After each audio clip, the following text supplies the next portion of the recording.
College नहीं था, वो एक लड़कों का कॉलेज था, वहां पे सिर्फ लड़के ही होते थे। मैं एक गुड प्लेयर था क्रिकेट का, अभी भी हूँ, था नहीं। जब भी हमें क्रिकेट खेलने का मौका मिलता था, ये बचपन से स्टार्ट हो गया था, 7th 8th से स्टार्ट हो गया था, तो हम उसमें पार्टिसिपेट करते थे। धीरे धीरे धीरे कुछ टेक्निक्स, कुछ ऐसी चीजें चलती चली गई भी। हम स्कूल की क्रिकेट टीम में आए, फिर +2 में आए, कॉलेज टीम में जाके हम फर्स्ट ईयर में कॉलेज की क्रिकेट टीम में चले गए, और फाइनल ईयर में हम एज अ GCM में एज अ कैप्टन खेला था। वहां पे मैं अच्छा विकेट कीपर भी हूँ। सो ये सारी बहुत सारी चीजें ऐसी, इंटर यूनिवर्सिटी तक हम वहां पे हमारे नेम आ गए थे, बट हमें कोई गाइड करने वाला नहीं था। कहते हैं गुरु बिना कोई ज्ञान नहीं होता। सो वो चीजें अधूरी रह गई। सो ये है मेरी हिस्ट्री। हम 4 बहन भाई हैं, मैं सबसे छोटा हूँ, और ये लगा लो आप भी, मैं सबसे बड़ा ड्रीमर भी हूँ, और सबसे बड़ा एक सेल्फ रिस्पेक्ट वाला इंसान भी हूँ। जैसे जैसे ही मैं पैदा हुआ हूँ, मेरे पैदा होने से पहले ये चीजें बतानी जरूरी होती हैं, क्योंकि कोई भी नए पर्सन को पता होना चाहिए, उनको रिलेट करनी चाहिए कि चीजें भी जैसे कोई भी इंसान कर सकते हैं, तो आप भी कर सकते हो ये सारी चीजें, है ना। सो मैं अपनी फादर के डेथ के 15 दिन बाद हुआ था। हमने बहुत गरीबी के हालात देखे। सो मैं ज्यादा लंबी स्टोरी नहीं बताऊंगा। मैंने हर वो काम किया जो एक पर्सन अपनी लाइफ को अपलिफ्ट करने के लिए करता है, अपने आप को प्रूव करने के लिए करता है, अपने अपने अपने छोटे छोटे ड्रीम्स पूरे करने के लिए करता है। क्योंकि जैसे जैसे मैं बड़ा हो रहा था, 7th 8th में मुझे पता लग गया था that we are very poor. हम बहुत गरीब फैमिली से हैं, हमारे पास खाना पीना भी नहीं है, हमारे पास कपड़े भी नहीं है, हमारे पास सोने के लिए बेड भी नहीं है।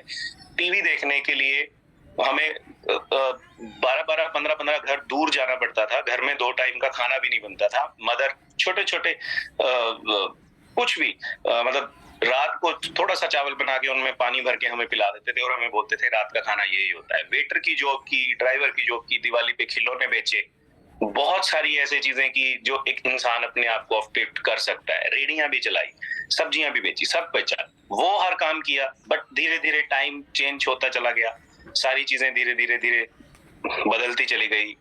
हम जैसे ही हम ग्रेजुएट हुए, ग्रेजुएशन के साथ साथ मैंने एक छोटा सा डिप्लोमा किया, जिसको बोलते हैं DMRT, diploma in medical radiation techniques, जिसमें मैंने एक MRI और CT स्कैन टेक्नीशियन का कोर्स किया। उसमें मैंने तकरीबन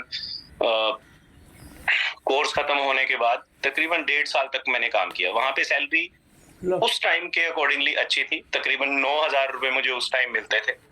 बट एक दिन क्या हुआ, भी एक पेशेंट वहां पे सीरियस हो गया ड्यूरिंग MRI, तो हमें उसको हॉस्पिटल में शिफ्ट करना था। हॉस्पिटल में शिफ्ट करते करते वहां के जो हॉस्पिटल के MD थे, उन्होंने मुझसे कुछ बात की, और मैंने उनका जैसे ही आंसर किया तो उन्होंने मुझे बोला भी आप कहाँ से हो, you are not looking like a driver. मैं yes I am a graduate person, मैं यहाँ पे सिर्फ आज ड्राइवर नहीं था, तो इमरजेंसी में मैं छोड़ने आया उनको। उसने मुझे अपना कार्ड दिया, कहते बेटा कुछ जरूरत होगी, कभी कुछ जॉब चेंज करने की कोशिश करते हो कुछ, देन कॉल मी।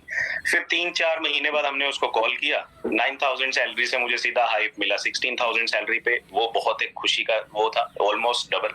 हमने वो वहां पे बहुत टाइम बिताया मैंने उस हॉस्पिटल में। पहले रिसेप्शन पे जॉब की, फ्रंट ऑफिस में जॉब की, उसके बाद धीरे धीरे उन्होंने मुझे सुपरवाइजर दिया, एक फ्लोर दिया, फिर दूसरा फ्लोर दिया, फिर थर्ड फ्लोर दिया, फिर वहां पे हॉस्पिटल की नेटवर्किंग में डाल दिया, मार्केटिंग में डाल दिया, सॉरी। वो इस तरह से चलते चलते चलते जेब में पैसे आने लग पड़े, और चीजें सुलझती चली गई।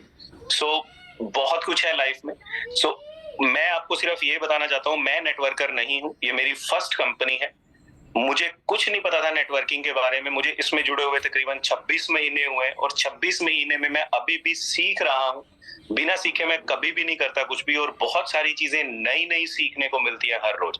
चाहे वो कोई पर्सन आपको सिखा के जा रहा है लाइफ के बारे में, आप क्या हो, आपकी उसकी लाइफ में क्या अहमियत है, चाहे इस बिजनेस के बारे में मुझे कोई सिखा के जा रहा है, हम रोज सीख रहे हैं, है ना। सो सीखने का सबसे बड़ा जरिया होता है ये ज़ूम सिस्टम।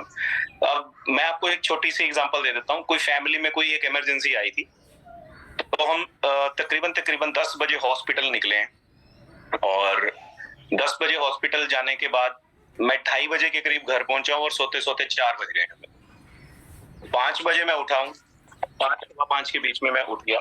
5-5:15 के बाद उठने के बाद मैं जिम गया, वहां से मैं 7:15 के करीब घर वापस आया हूं, और अभी मैं आपके सामने बैठा हूं। मेरे पास कोई बहाना नहीं है, मेरे पास, मैंने अपने बहाने सारे खत्म कर दिए। हम लोगों को बोलते रहते हैं जूम पे आओ, सिस्टम के साथ जुड़ो, जूम पे आओ, सिस्टम के साथ जुड़ो।